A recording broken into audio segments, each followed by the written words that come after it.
A millionaire picks up the phone in his office with the firm intention of firing his cleaning lady after her third consecutive absence, without justification. He dials the number preparing for a dry speech about professional responsibility. But instead of the adult voice he expected, a little 6-year-old voice answers from the other end of the line, whispering desperately, "Daddy? Hello? Is that you? Mommy won't wake up."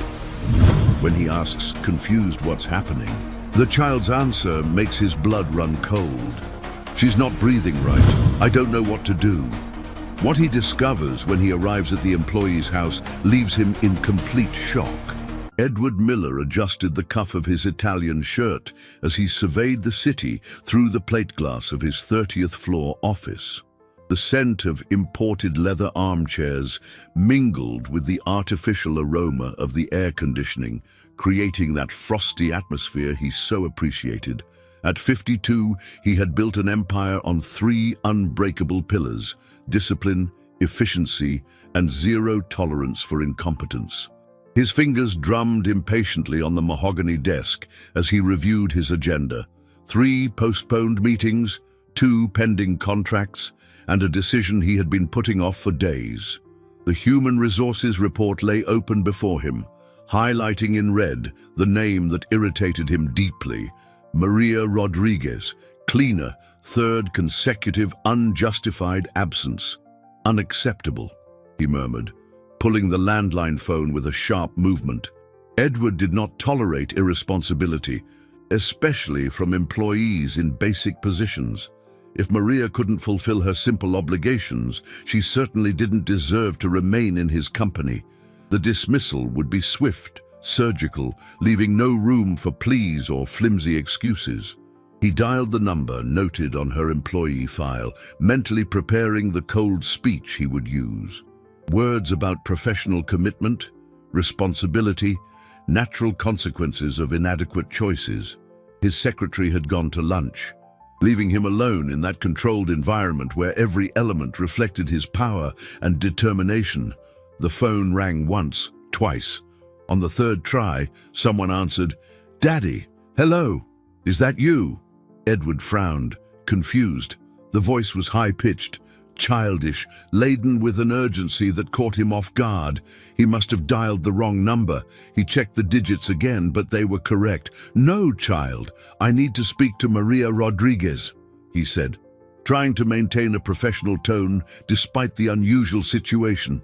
"Uncle," the tiny voice trembled on the other end of the line, "Mommy won't wake up. I tried to shake her, but she won't open her eyes." Edward's stomach clenched. Something in the fragility of that small voice pierced his corporate armor like a sharp blade. He instinctively stood up, still holding the phone. "What do you mean, she won't wake up? Where are you?" "At home, Uncle." Mommy was on the couch watching TV, and suddenly she just got quiet. "She's not breathing right. She's making a funny noise." The child began to cry softly.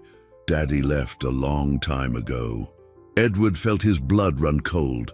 His business instincts were overrun by something more primitive, more human. The irritation over the employee's absence instantly transformed into genuine concern for a child clearly in danger.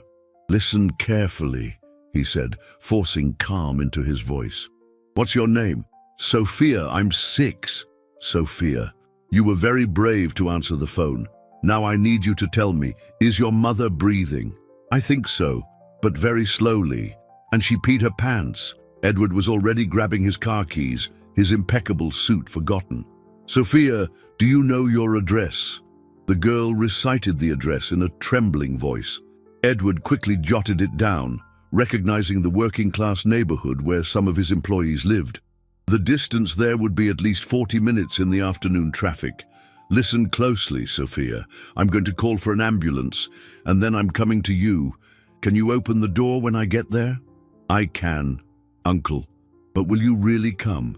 Mommy always says her boss is a very important person." Edward paused in the middle of the hallway, struck by the innocence of that question. For a moment, he saw himself through the eyes of a frightened child, someone powerful enough to help, but too distant to genuinely care. Yes, Sophia, hang in there. Edward drove like he had never driven in his meticulously planned life. The black Mercedes cut through traffic with urgency as he alternated between calling 911 and trying to calm Sophia on speakerphone.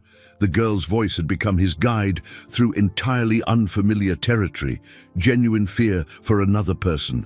"Uncle, Mommy made that noise again," Sophia said, clearly trying to be brave despite the terror in her voice. "It's okay, Sophia. The ambulance is already on its way. You're being very strong." Edward was surprised by the kindness that naturally flowed from his voice, something his employees had never heard. When he finally arrived at the address, Edward parked in front of a structure that profoundly shocked him. Maria Rodriguez's home was a small, worn-down house of wood and concrete blocks, with peeling paint and a tiny garden where desperate attempts at flowers struggled to survive. The disparity between his mansion and that reality hit him like a punch to the gut. Sophia opened the door before he even knocked. She was a tiny girl with curly hair tied back with a worn-out elastic, wearing an oversized t-shirt and torn flip-flops. Her brown eyes, huge with fear, lit up slightly when she saw him. "Uncle really came," she whispered, as if it were a miracle. Edward knelt down to be at her height, a gesture he had never made with any child. "Of course I came. Where's your mother?" Sophia led him to a tiny living room, where Maria Rodriguez lay unconscious on the sofa. Edward vaguely recognized the woman he occasionally saw in the company hallways, always discreet, always working silently. Now, seeing her unconscious and clearly ill, he felt an inexplicable shame for never having truly paid attention to her as a human being. The environment revealed a dignified but devastating poverty. Few pieces of furniture, all old but clean. In the small refrigerator, Edward could see through the open door that there were only a few basic items. A pot on the stove contained leftover rice, probably the meal Sophia had tried to prepare herself. "How long has your mother been like this?" he asked, discreetly checking Maria's pulse. "Since lunchtime. She said she had a headache and went to lie down for a bit." Sophia wiped her nose on her t-shirt sleeve. Then she started making funny noises and didn't wake up. The sound of the ambulance siren echoed on the narrow street. Edward felt immense relief, but also a growing anxiety. What now? What would happen to Sophia while Maria received medical attention? The question surprised him with its spontaneity. When had he started genuinely worrying about the well-being of people not part of his immediate circle? The paramedics arrived quickly, professional and efficient. After an initial assessment, they confirmed that Maria needed to be hospitalized immediately. Unstable vital signs, dangerously low blood pressure, signs of severe dehydration. "Sir, are you related to the patient?" one of the paramedics asked. I'm her employer," Edward replied, the words sounding strange on his lips. "And the child?" Edward looked at Sophia, who clung to his leg with the desperate trust of someone who had no one else. The question hung in the air like a bombshell about to drop on his carefully structured life. "Uncle, will you stay with me?" Sophia looked up, and Edward saw in her eyes a vulnerability that shattered something inside his chest. The ambulance waited. Maria needed urgent medical care, Sophia needed protection, and Edward Miller, the man who planned every minute of his existence, found himself facing the most impulsive decision of his life. "I will," he said, surprising himself. "I'll stay with you." At the hospital, Edward found himself in completely unfamiliar territory. Holding Sophia's small, trembling hand while awaiting news about Maria was an experience that challenged decades of emotional detachment. The girl remained glued to him, as if he were her only anchor in the storm.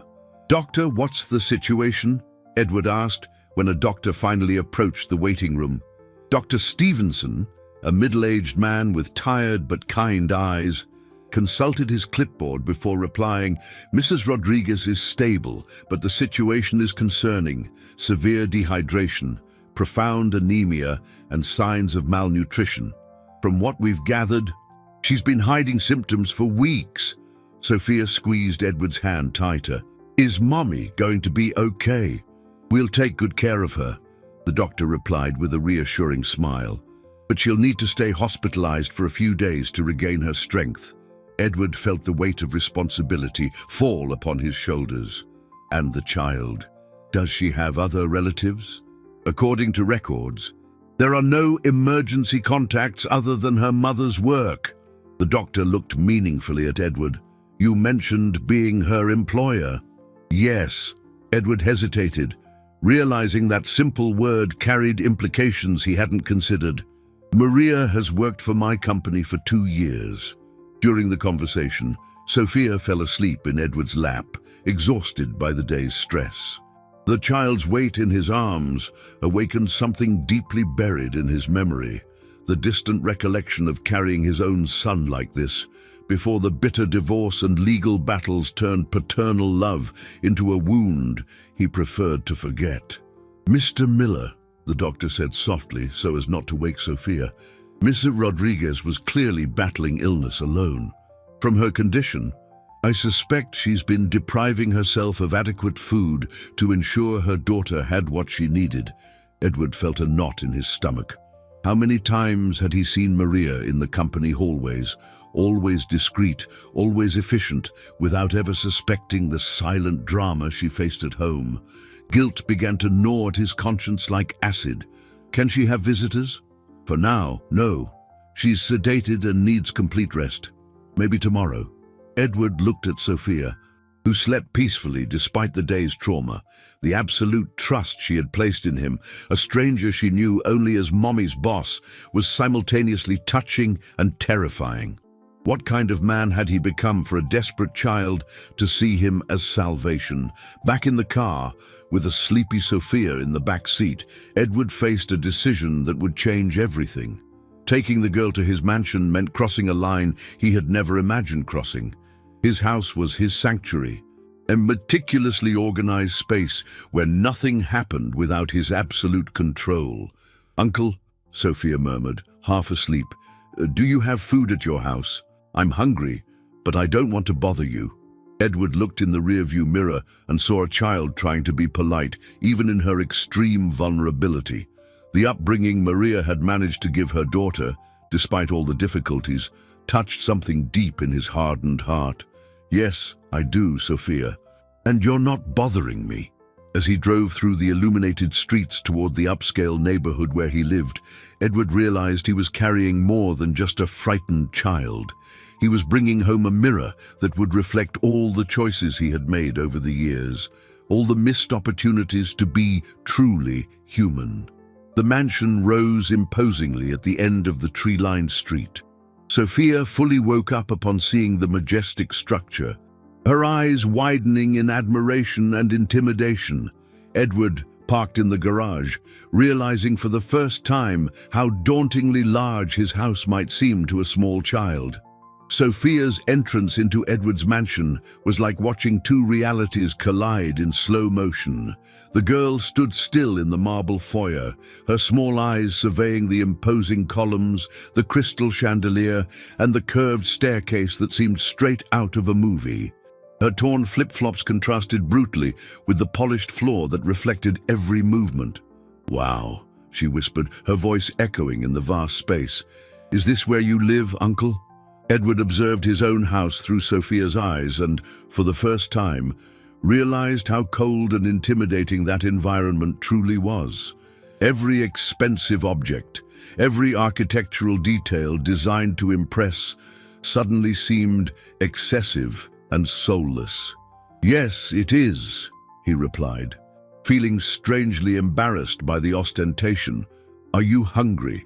Before Sophia could answer, Carmen, the housekeeper, appeared in the hall.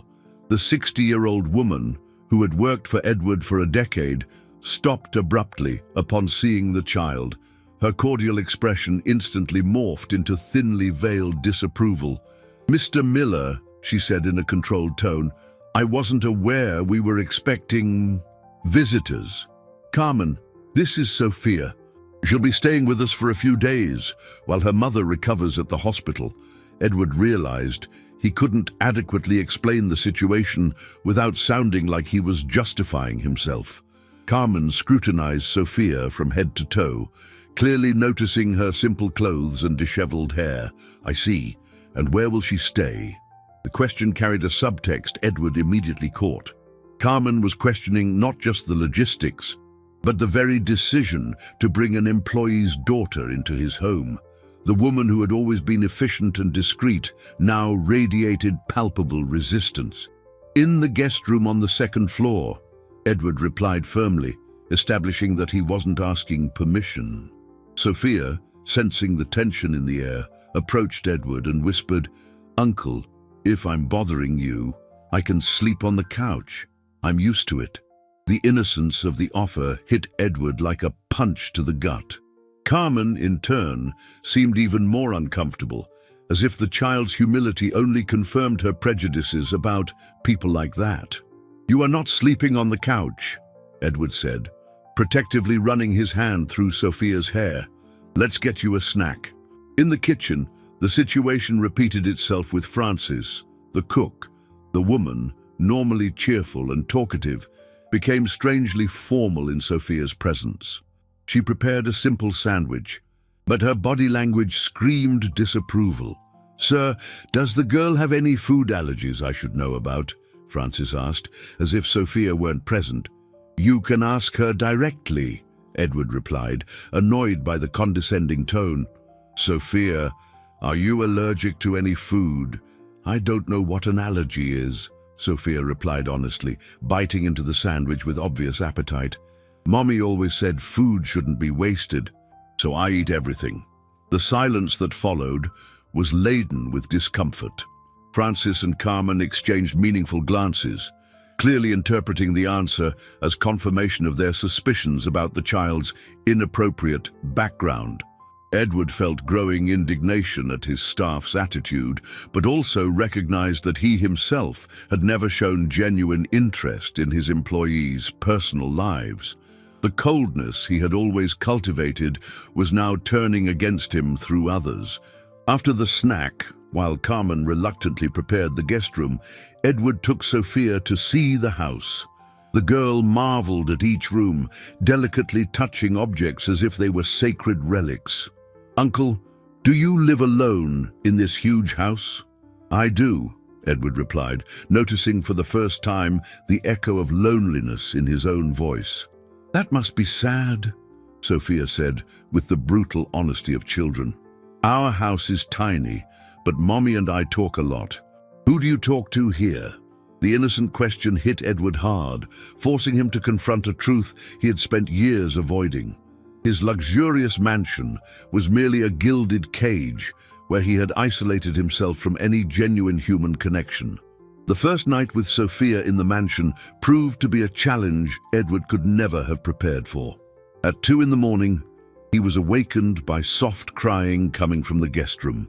He found the girl huddled in the king-size bed, which seemed to swallow her whole, trembling with fear in the dark. "Sophia, what happened?" "I had a bad dream," she sobbed.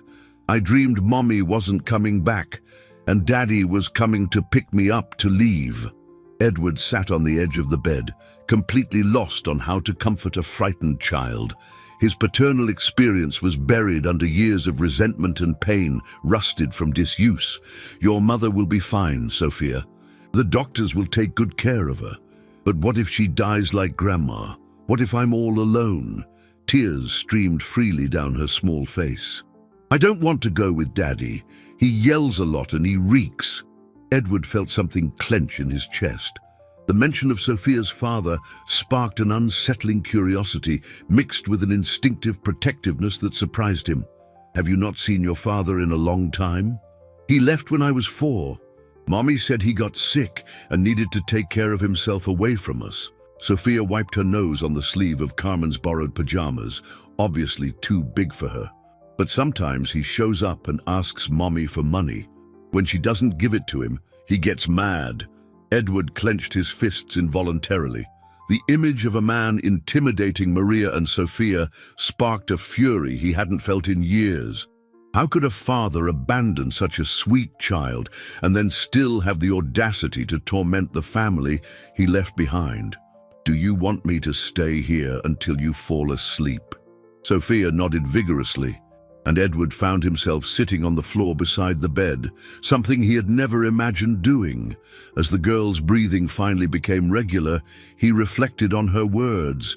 A father who yelled a lot and reeked, clearly alcoholic and violent. The next morning, during breakfast, Edward watched Sophia eat with a ravenous appetite, as if each meal might be her last. Carmen served the dishes with a cold efficiency that began to deeply irritate him. "Carmen, could you treat Sophia with more warmth?" "Of course, Mr. Miller," the housekeeper replied, in a tone that made it clear she disagreed with the entire situation. After Carmen left the room, Sophia sighed softly. "Uncle, why doesn't she like me?" Edward realized he couldn't lie to those innocent eyes. Some people need time to get used to changes. "Mommy always said that when people don't like you for no reason, it's because their heart hurts." Sophia bit into a piece of toast. "Do you think her heart hurts?" The child's simple wisdom left Edward speechless. Maria had taught her daughter to respond to hostility with compassion, a lesson he himself had never learned. The phone rang. Interrupting the moment, it was the hospital with news about Maria. Edward answered in Sophia's presence, who held his free hand with anxiety. "Mr. Miller, this is Dr. Stevenson. Ms. Rodriguez is conscious and asking to see her daughter. But there's something else we need to discuss in person. Something serious. I'd prefer not to discuss it over the phone. Can you come in today?" Edward looked at Sophia, whose eyes were fixed on him, trying to decipher the conversation from his end of the line. Can Sophia see her mother?" "For a few minutes, yes." When Edward hung up, Sophia was radiant. "I'm going to see Mommy today." "Yes, you are." Edward smiled, but a growing concern took hold of him. What else had the doctor discovered about Maria's condition? And why did he need to discuss something in person that he couldn't discuss over the phone? The drive to the hospital was filled with Sophia's animated chatter as she mentally prepared everything she would tell her mother. Edward, however, felt a growing knot in his stomach, sensing that his life was about to become even more complicated. At the hospital, Edward observed the reunion between mother and daughter with a mixture of relief and admiration. Maria Rodriguez, despite her paleness and obvious fragility, completely lit up when she saw Sophia running towards her. The embrace between the two was so charged with genuine love that Edward felt almost intrusive witnessing such intimacy. "Mommy, are you okay? I was so scared," Sophia chattered, clinging to her mother's neck. "I'm better, my princess. And you? Where did you sleep last night?" Maria looked over her daughter's head at Edward, her eyes reflecting deep gratitude mixed with embarrassment. "I slept at Uncle Edward's house. Mommy, it's so big. It has a movie staircase and a huge bed." Sophia gestured animatedly. "He stayed with me when I had a nightmare and gave me yummy food." Maria closed her eyes for a moment, clearly emotional. "Mr. Miller, I don't know how to thank you. I never imagined you would." "No need to thank me," Edward interrupted, surprised by the emotion in his own voice. "Sophia is a wonderful girl. You must be very proud." After a few minutes of conversation, a nurse came to take Sophia to show her the hospital playground, leaving Edward alone with Maria. The woman immediately tried to apologize, but Edward interrupted her. "Maria, you need to focus on getting better. About your absences. I understand now." Tears streamed down the employee's face. "Sir, I was desperate. I couldn't lose my job. But I also couldn't leave home. I was so weak. And Sophia is still so small. Why didn't you come to me? Why didn't you ask for help?" Maria lowered her eyes, ashamed. "You always seemed so distant. You never showed any interest in your employees' lives. I thought if you knew about my problems, you'd fire me on the spot." Maria's brutal honesty hit Edward like a slap. She was right. He had deliberately cultivated that image of corporate coldness. maintaining distance from any personal involvement. Dr. Stevenson arrived, interrupting the tense conversation. "Mr. Miller, may we speak privately?" In the doctor's office, the bombshell finally exploded. Ms. Rodriguez's situation is more complex than we initially imagined. In addition to malnutrition and anemia, we discovered she has a chronic condition that requires prolonged and expensive treatment. What kind of condition? Early-stage kidney problems, likely the result of years of stress, poor nutrition, and lack of preventive medical care. With proper treatment, she can lead a normal life, but without it, the doctor left the sentence hanging. Edward felt his stomach churn. How much does the treatment cost?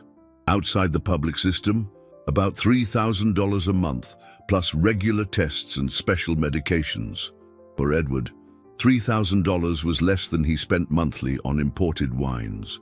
For Maria, it represented more than her entire salary. "And there's more," the doctor continued.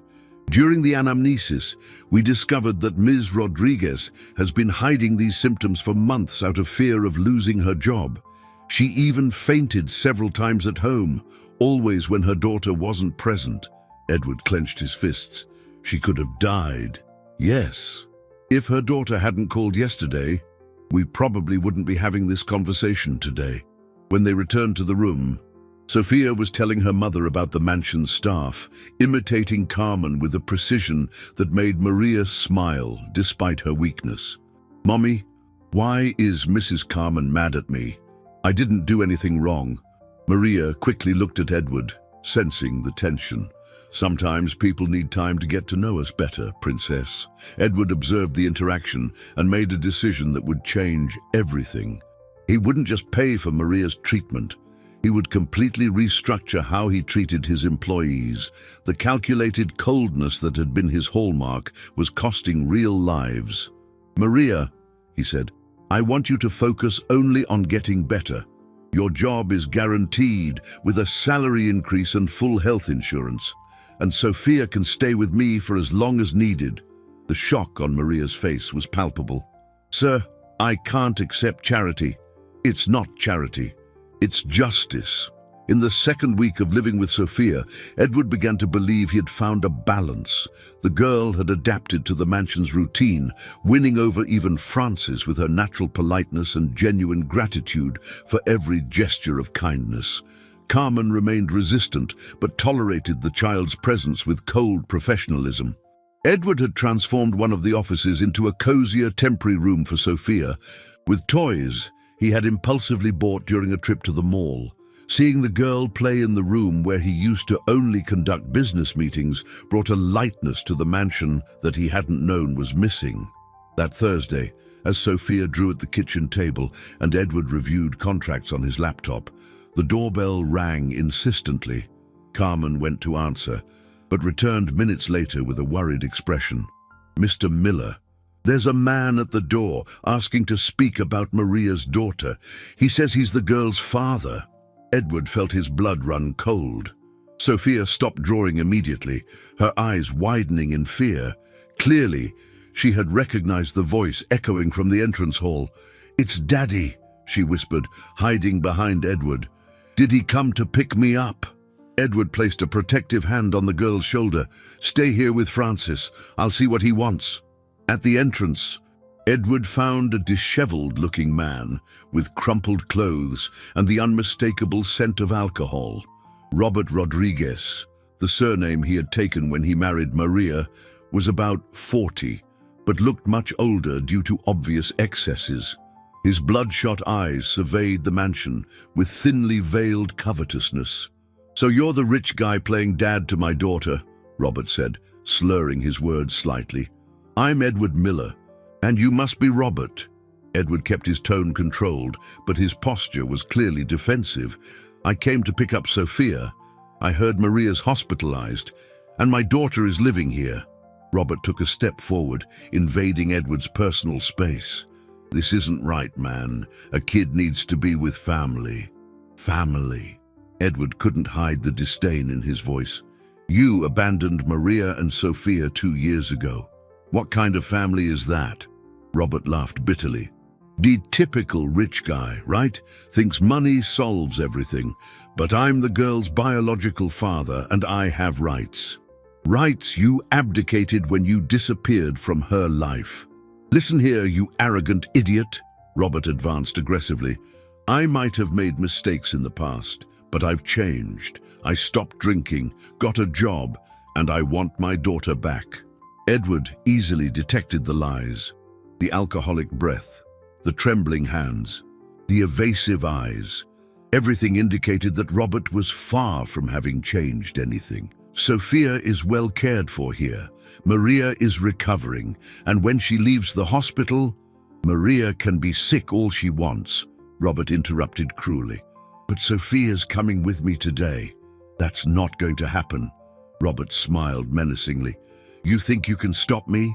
I'm her father, man. I can call the police, Child Protective Services, social services. They'll side with me. Edward felt a controlled fury take over him. And what do you really want, Robert? Because I'm sure it's not Sophia's well-being. Robert's smile widened, revealing yellow teeth. Smart, the rich guy. Look, I won't lie. Taking care of a kid is work and costs money. But if someone wanted to help with a monthly amount to ensure she stays in a stable environment, I might consider leaving things as they are. Blackmail.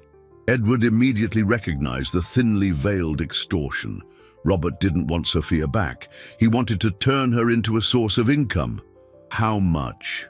5,000 a month would be a good start to show your good faith. Edward clenched his fists, fighting the urge to physically throw Robert off his property, but he knew he had to play intelligently. A man like Robert wouldn't give up easily, and he could indeed use the legal system against him. I need to think about it. You have until tomorrow, Robert said, already walking toward the gate. Otherwise, I'll be back with CPS and take my daughter, and then you won't be able to do anything. When Robert disappeared down the street, Edward remained standing in the entrance hall, processing the real threat hanging over Sophia. For the girl's sake, he would need to find a way to legally protect her from a father who saw her only as merchandise. The next morning, Edward woke with a steely determination he hadn't felt in years. After a sleepless night, researching custody rights and child protection, he had formulated a strategy. First, he would consult his lawyers. Second, he would talk to Maria about the situation. Third, he would document everything he could about Robert's inappropriate behavior. Sophia immediately sensed his tension during breakfast. The girl, who had become surprisingly perceptive to the moods of the adults around her, played quietly while Edward spoke on the phone with his law firm. Mr. Green, I need you here today. It's urgent and involves child custody matters. When he hung up, Sophia approached hesitantly. Uncle, is Daddy going to take me away? Edward knelt down to be at her height, choosing his words carefully. I won't let anything bad happen to you, Sophia, I promise. But he's my real dad. Mommy always said fathers have special rights. The innocence of the observation broke Edward's heart. How to explain to a 6-year-old child that some fathers don't deserve the rights biology grants them? Mr. Arthur Green arrived 2 hours later, a 60-year-old man with vast experience in family law. His expression turned grim as Edward recounted the events of the past few days. Edward, the situation is complicated. Legally, the biological father has preferential rights, especially if he can prove he's trying to rehabilitate himself. But he's clearly trying to extort money. That needs to be proven. And even if we prove it, he can still claim custody, asserting that he's changed and wants to rebuild his relationship with his daughter. Edward felt frustration growing. What about the child's wishes? Sophia's afraid of him. The child's wishes are considered, but she's only 6. The court generally prioritizes family reunification, even in questionable cases. At that moment, Carmen entered the room with an uncharacteristically agitated expression. Mr. Miller, there's a woman at the door. She says she's a social worker and needs to speak about Sophia. Edward and Mr. Green exchanged worried glances. Robert had carried out his threat faster than expected. The social worker, Ms. Helen Murray, was a middle-aged woman with a severe demeanor and a clipboard always in hand. She surveyed the mansion with critical eyes, clearly suspicious of the irregular situation. "Mr. Miller, I received a report that there's a minor living here without proper legal authorization. The child's father claims she was brought here without his consent. Sophia's mother was hospitalized. The child had nowhere to go. I understand the good intention, but there are protocols.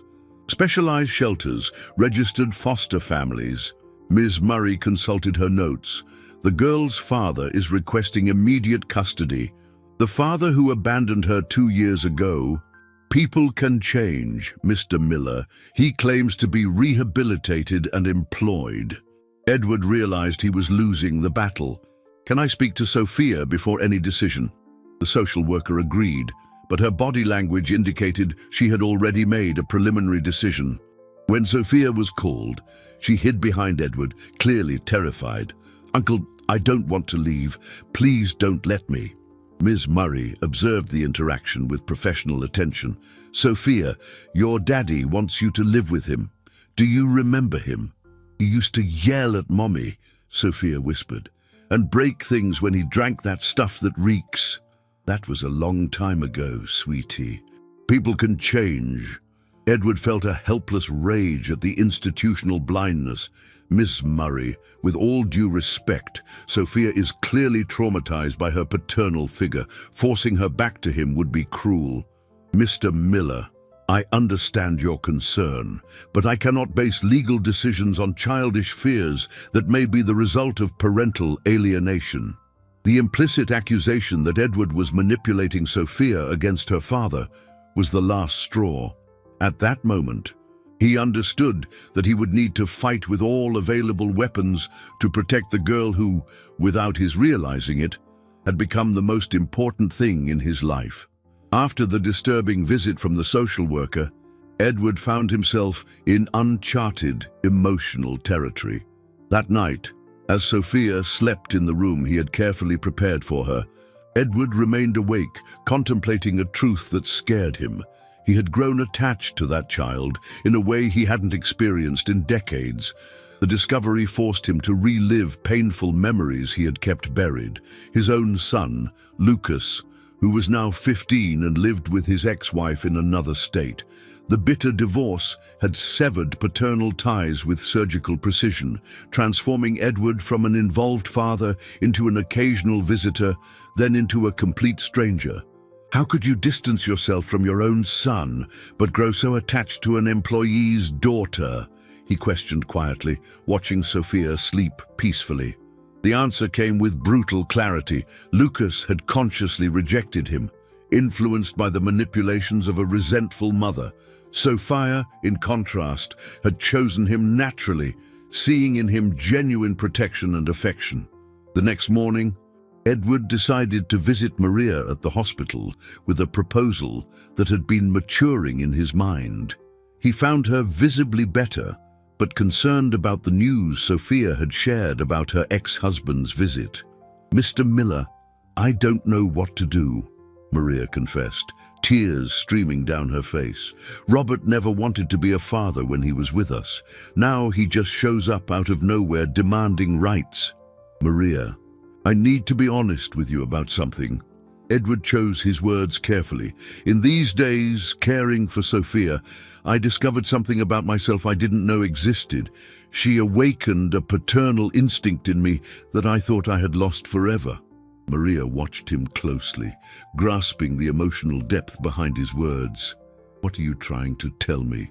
"I want to help you permanently, not just financially, but I want to be a constant presence in Sophia's life.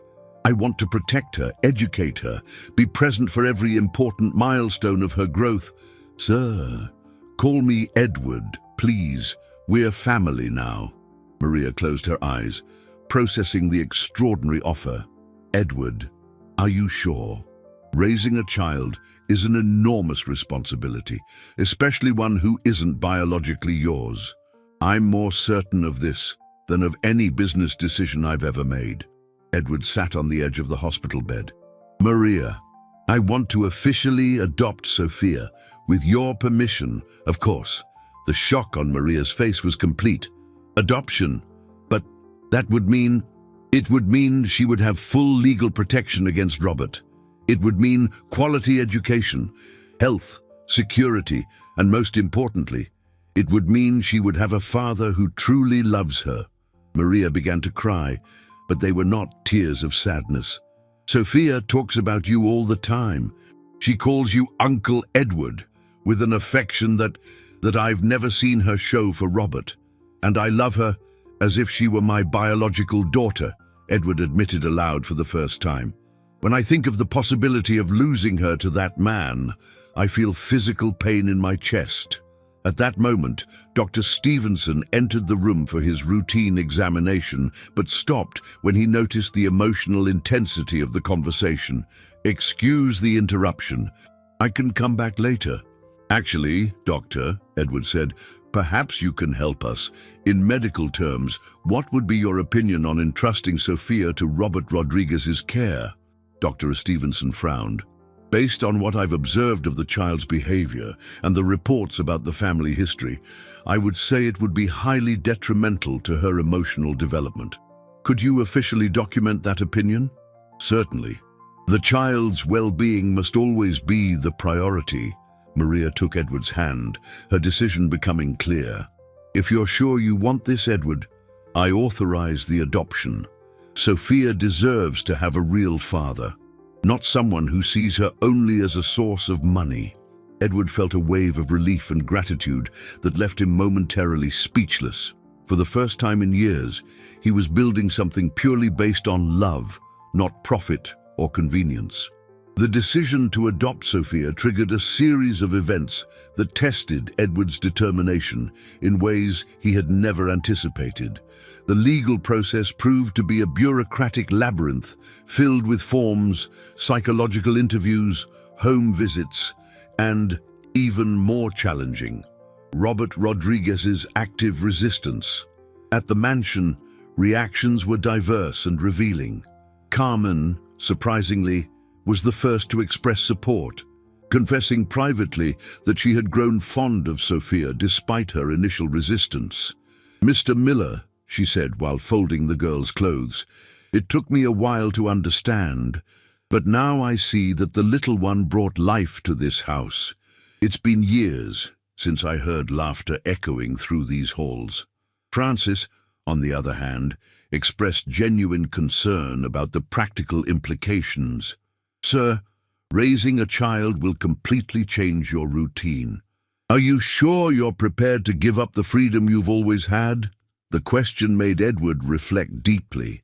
His life had been structured around total autonomy, the ability to make decisions without considering anyone but himself. Now, every choice would involve Sophia's well-being. Francis, he replied, watching the girl play in the garden, I never knew what freedom truly meant until I had someone worth giving it up for. The adoption process, however, faced its first major obstacle when Robert Dieu, advised by a disreputable lawyer, formally contested the petition. His strategy was dirty but legally valid. He claimed Edward was buying a child, using his wealth to separate a family. Mr. Arthur Green arrived at the mansion on a rainy afternoon with disheartening news. Edward, Robert is playing hardball. He obtained a temporary restraining order preventing the adoption process from proceeding until it's proven that he is an unfit parent. And how do we prove that? We need concrete evidence of neglect, abuse, or unsuitability, witnesses, medical records, criminal history. Edward felt frustration growing. The man is clearly an alcoholic and was trying to extort money from me. I know, but we need documented proof, not just our word against his. That night, while helping Sophia with a drawing activity, Edward observed the girl's serious concentration as she carefully colored within the lines.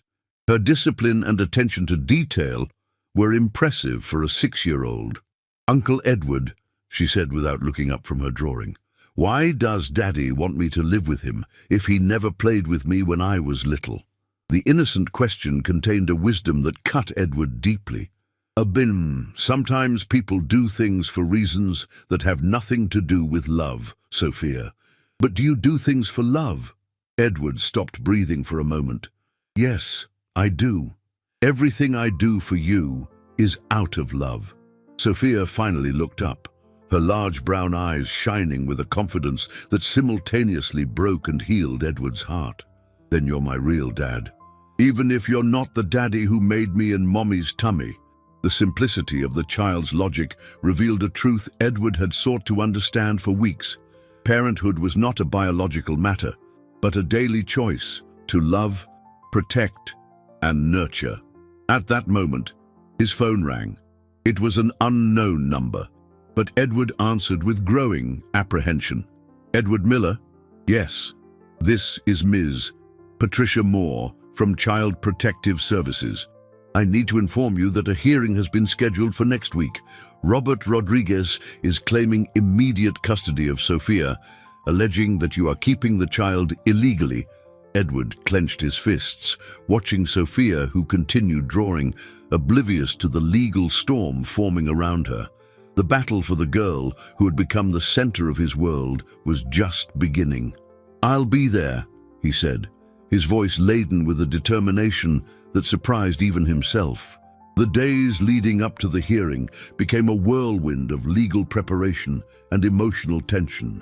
Edward hired the best lawyers specializing in family law, private investigators to document Robert's history, and even a child psychologist to assess Sophia's emotional state. The girl, sensing the adults and anxiety around her, gradually became quieter and more introspective. Edward found her awake several times during the night, looking out the window as if expecting to see Robert emerge from the shadows. "Uncle Edward," she said one morning while they had breakfast together, "if I have to live with Daddy, will you forget about me?" The question pierced Edward's heart like a blade. "Sophia, that will never happen. I could never forget you." "But what if the judge says so? Mommy always said we have to obey the laws." Edward knelt down to be at her height, holding her small hands. "And listen closely, princess. No matter what happens, you will always be my daughter in my heart, and I will fight until the last second to keep you safe." Investigations into Robert revealed an even darker history than Edward had imagined. Multiple arrests for public intoxication, 2 jobs lost due to excessive absences, and witnesses who confirmed episodes of domestic violence during his marriage to Maria. However, Robert's lawyer was cunning. He presented falsified documents showing that his client was attending Alcoholics Anonymous meetings and had obtained a stable job at a construction company. Everything carefully fabricated to impress the court. 3 days before the hearing, Edward received a call that changed everything. "Mr. Miller, this is the 12th precinct. Robert Rodriguez was arrested last night for assault in public and resisting arrest. He was extremely intoxicated and mentioned several times that he was going to get his daughter back from the rich guy." Edward felt a mixture of relief and concern. "Is he still detained?" "He'll be held at least until his arraignment, which isn't until Monday." When Edward shared the news with Mr. Green, the lawyer finally managed a confident smile. "This changes everything, Edward. A father who's arrested for intoxication and makes threatening statements about recovering his daughter doesn't inspire confidence in the judicial system." On the eve of the hearing, Maria was discharged from the hospital. Edward brought her home, his home, where she became emotional seeing how well Sophia had adapted to the environment. The girl's room was filled with drawings, toys, and Polaroid photos Edward had taken during their weeks together. "My God," Maria whispered, looking at a photo of Sophia and Edward making pancakes together, both covered in flour and laughing. "Look how happy she is." "Maria, regardless of what happens tomorrow, I want you to know that I love Sophia like a daughter, and you will always be welcome here." That night, the three women of Edward's house, Maria, Sophia, and Carmen, prepared a special dinner together. Watching them interact in the kitchen, Edward realized he had inadvertently created an unconventional but genuinely loving family. Sophia insisted on sleeping in Edward's room, claiming she wanted to make sure he would be there when she woke up. Lying in the king-size bed with a 6-year-old curled up beside him, Edward reflected on the extraordinary journey that had begun with a simple phone call. "Uncle Edward," Sophia murmured sleepily, "that will everything be okay tomorrow?"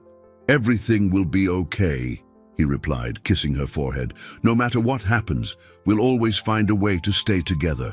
As Sophia fell asleep, Edward remained awake, mentally preparing for the most important battle of his life, not for money, contracts, or power, but for the right to continue being the father to the girl who had transformed his heart of stone into something capable of unconditional love. The family court was filled with palpable tension when Edward arrived accompanied by Mr. Arthur Green and his legal team. Maria held Sophia's hand tightly. The girl wore a little blue dress Edward had bought especially for the occasion. Sophia was visibly nervous, her large eyes constantly searching for Edward as an anchor of security. Robert appeared in handcuffs, brought directly from the police station. His bloodshot eyes and unshaven face contrasted sharply with the borrowed suit his lawyer had provided. When he saw Sophia, his face contorted into an expression Edward couldn't decipher, whether it was genuine paternal love or mere possessiveness. Judge Marcia Thompson, a 50-year-old woman known for her strictness in cases involving minors, meticulously examined the documents before starting the hearing. "This is a complex case involving the custody of the minor. Sofia Rodriguez, age 6, she declared. On one side, we have the biological father, Robert Rodriguez, asserting his parental rights. On the other, Edward Miller, requesting adoption with the consent of the biological mother, Maria Rodriguez. Robert was called to testify first. His lawyer had prepared him well, but the recent arrest sabotaged any credibility he might have built.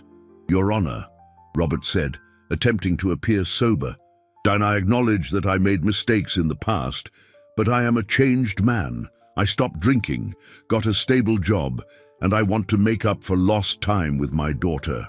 "Mr. Rodriguez," the judge interrupted, consulting the records, "you were arrested 3 days ago for public intoxication and assault. How do you reconcile that with your claim of sobriety?"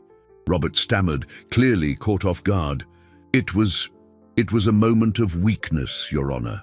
The stress of having my daughter raised by a stranger made me relapse. A stranger who, according to reports, has provided education, health, and emotional stability for the child." Edward watched Robert squirm uncomfortably, realizing his strategy was crumbling under judicial scrutiny. When it was his turn to testify, Edward spoke with a sincerity that surprised even himself. "Your Honor, 3 weeks ago, I was a completely different man. Cold, focused only on business, incapable of genuine emotional connections." His voice trembled slightly. "Sophia changed that. She taught me what it means to be a father, not in the biological sense, but in the deepest meaning of the word." "And are you prepared for the responsibilities that entails?" "I am, Your Honor. More prepared than I've ever been for anything in my life." The most touching moment came when Sophia was called to speak with the judge privately. Edward watched anxiously through the glass of the office as the girl answered the questions with touching seriousness. When they returned, the judge's expression had visibly softened. "Sophia told me something very interesting," Judge Thompson declared. "I asked her who she felt safest with, and she replied, 'With Uncle Edward, because he chose me, not because he had to be with me.'"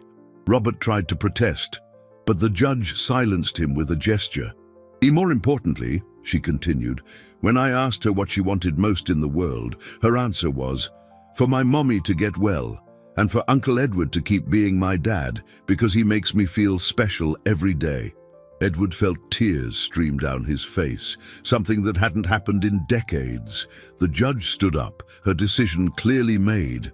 Considering all factors presented, the history of abandonment and instability of the biological father, the child's exemplary adaptation to the petitioner's home, and especially the minor's emotional well-being, I grant the adoption request.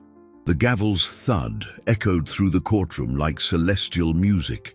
Sophia ran into Edward's arms, and he hugged her as if to shield her from all the world's evils. "Daddy," she whispered for the first time, "are you really my dad now?" "Always have been, princess. Now it's just official." 3 weeks after the court's decision, life in Edward's mansion had completely transformed. What was once a silent luxury mausoleum had become a vibrant home filled with laughter, conversation, and the contagious energy of a happy child. Sophia ran through the echoing hallways, turning every room into a stage for her imaginative games. Edward implemented profound changes not only in his personal life but also in his company. He created an employee assistance program, offering full health insurance, educational support for their children, and psychological counseling when needed. Maria was promoted to general supervisor with a decent salary and the certainty that she would never again need to hide difficulties for fear of losing her job. "Mr. Miller," Maria said one afternoon as they organized toys scattered across the living room, "sometimes I still can't believe everything that's changed. It feels like a dream." "For me too," Edward replied, watching Sophia build a colorful block castle on the Persian rug that now shared space with educational toys. "But it's a dream I never want to wake from." The adaptation wasn't without its challenges. Edward patiently had to learn about sleep schedules, balanced nutrition, occasional tantrums, and the 1,000 tiny needs of a developing child. Carmen and Francis became his informal teachers, showing him about band-aids for scraped knees, bedtime stories, and the importance of setting limits with love. "Daddy," Sophia said one morning, as they had breakfast together, a ritual Edward had learned to value above any business meeting. "Why were you sad yesterday when I called my doll daughter?" Edward paused, coffee cup halfway to his mouth. The question touched a wound that was still healing, the memory of Lucas, his biological son, from whom he had grown distant after the traumatic divorce. "Because it reminded me of another child I should have loved better," he replied, with an honesty that surprised even himself. "You can call him." The simplicity of Sophia's suggestion revealed a wisdom Edward had lost amidst his adult bitterness. That afternoon, for the first time in 5 years, he dialed his son's number. "Hello, Lucas? It's Dad." The silence on the other end of the line lasted an eternity before Lucas replied, his teenage voice laden with surprise and residual resentment. "Dad, why are you calling?" "Because I made the biggest mistake of my life by drifting away from you, and because I learned that it's never too late to try and fix what we broke." The conversation was difficult, filled with uncomfortable pauses and suppressed emotions, but it ended with Lucas agreeing to visit him during his school break. Edward hung up, heartbroken and hopeful at the same time. Sophia, who had observed the call with the acute intuition of children, approached and held his hand.